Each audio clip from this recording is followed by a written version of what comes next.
Ethan Carter stepped into the cafe, the scent of freshly brewed coffee filling the air as soft jazz played in the background. It was one of those rare days when he craved a quiet moment away from the chaos of boardrooms, luxury hotels, and flashing cameras. His life as a billionaire had given him everything: wealth, power, and recognition, but lately, something felt missing. As he settled into a corner booth, he glanced around, taking in the warmth of the cafe's atmosphere, the laughter of customers, the clinking of cups. And then his eyes locked onto something, or rather, someone, that made his breath catch. A waitress in a simple black uniform was clearing a nearby table, her movements quick yet graceful. There was something oddly familiar about her, the way she tucked a loose strand of hair behind her ear, the way her shoulders slumped slightly from exhaustion. Ethan squinted, his mind racing through distant memories, until the realization hit him like a bolt of lightning. Sophie Reynolds. His heart pounded as he watched her, the past flooding back in vivid flashes. Late-night study sessions, whispered dreams about the future, promises of success and adventure. Sophie had been one of his closest friends in school, the girl who could outthink anyone in a debate, the one who had talked about becoming a CEO someday, making a name for herself. She had been unstoppable, and now, she was here, serving coffee and wiping down tables. Ethan stood abruptly, his chair scraping against the floor. The sound made Sophie glance up, and for a moment, her expression was blank. Then recognition dawned, and her eyes widened. "Ethan," her voice was barely above a whisper, laced with disbelief. He took a step forward, a mixture of excitement and concern tightening his chest. "Sophie, it's really you." She blinked rapidly, as if trying to make sure she wasn't imagining things. A hesitant smile formed on her lips, but there was something guarded about it. "Wow, I mean, it's been so long." Ethan nodded, still struggling to wrap his head around the situation. "Yeah, too long. What are you doing here?" A shadow passed over her face, and she glanced away, gripping the tray in her hands. "I work here," she said simply. It was such a stark contrast to the girl he had known, the one who had always walked with her head held high, fearless, determined. He pulled out his wallet without thinking. "Sit with me. Let me buy you something." She hesitated, looking around as if checking if her manager was watching.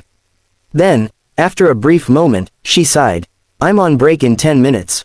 I can sit with you then." Ethan nodded, watching as she walked away to drop off the tray. He could see it now, the weight she carried in her posture, the exhaustion in her eyes. This wasn't just a temporary job. This was survival. When Sophie returned and slid into the seat across from him, there was an awkward silence. For the first time in years, Ethan didn't know what to say. "You look different," she said, forcing a small laugh. "Not that I should be surprised. You're Ethan Carter now, the billionaire, the guy everyone talks about." He frowned. "And you were supposed to be running the world by now." "What happened, Sophie?" She exhaled, stirring the coffee she had brought for herself. "Life happened," she said with a shrug. "After college, things didn't go the way I planned. My dad got sick, medical bills piled up. I had to drop everything and take care of him. And once you fall behind, it's hard to catch up." Ethan listened, every word hitting him harder than the last. "Why didn't you ever reach out?" She chuckled, but there was no humor in it. "Reach out? To who? You were building empires, Ethan. Meanwhile, I was trying to keep the lights on. We live in different worlds now." The words stung more than they should have. He hadn't even realized how much distance had formed between them. While he had been conquering industries, she had been fighting just to stay afloat. "You were always the smartest person I knew," he said after a long pause. "You still are. This isn't where you're supposed to be." She met his gaze, something unreadable in her expression. "I used to believe that too." Ethan leaned forward, determination burning in his eyes. "Then believe it again." The restaurant was bathed in golden light, the kind of place where the rich and powerful dined without a second thought about the price on the menu. Ethan sat across from Sophie, watching her as she looked around, shifting uncomfortably in her seat. The crisp white tablecloth, the polished silverware, the quiet hum of wealth, it was a world away from the cafe where he had found her just hours ago. He could tell she wasn't used to this anymore, and that realization made something tighten in his chest. "You didn't have to do this," she murmured, running her fingers along the edge of the table. Ethan smiled, leaning back. "I wanted to. It's been too long, Sophie. And I think we have a lot to catch up on." She let out a small chuckle, shaking her head. "Yeah, Like the part where you became one of the most powerful men in the country, and I ended up serving coffee. Ethan's smile faded. That's not how I see it. Sophie looked at him, her expression unreadable. Then how do you see it, Ethan? He took a deep breath, setting his glass down. I see someone who worked harder than anyone I knew. Someone who had more drive, more intelligence, more potential than half the people running billion-dollar companies right now. And yet, life threw her a curveball. She exhaled, staring down at her plate. I don't need a pep talk. I'm not giving you one, he said, his voice firm but gentle. I'm giving you an opportunity. Her eyes snapped up to meet his. Ethan, no, he didn't even hesitate. Yes, she shook her head, crossing her arms. I know where this is going, and I appreciate it, I really do.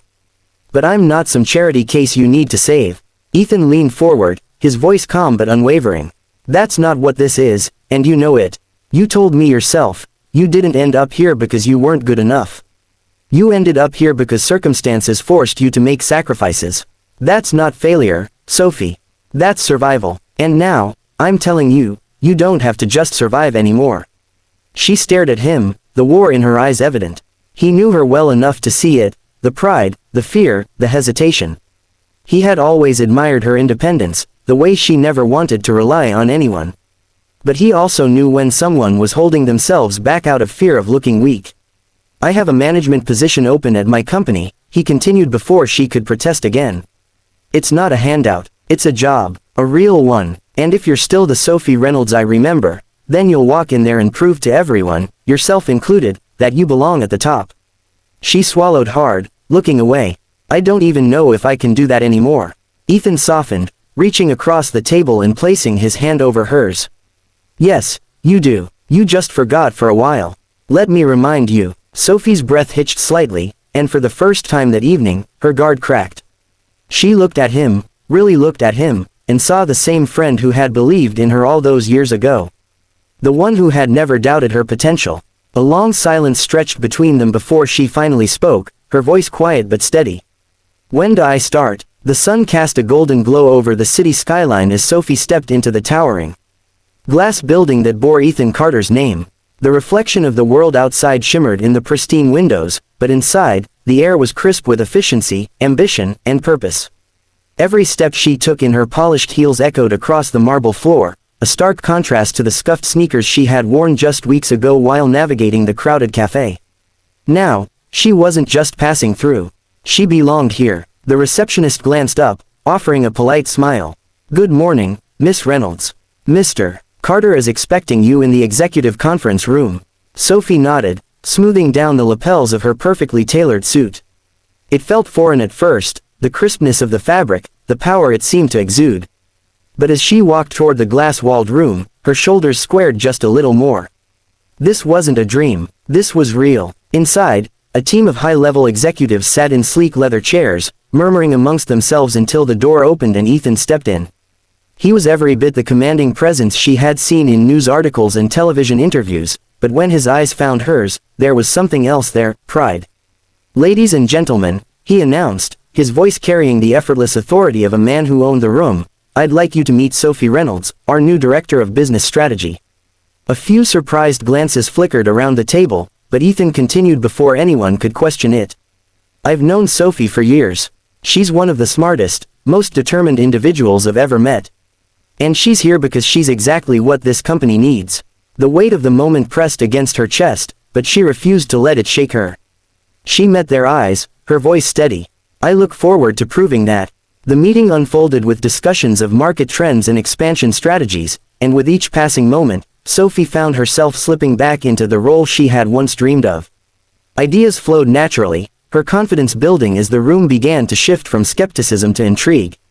By the time the meeting ended, Ethan caught her eye with the smallest of smirks, a silent confirmation that she had done exactly what he knew she could.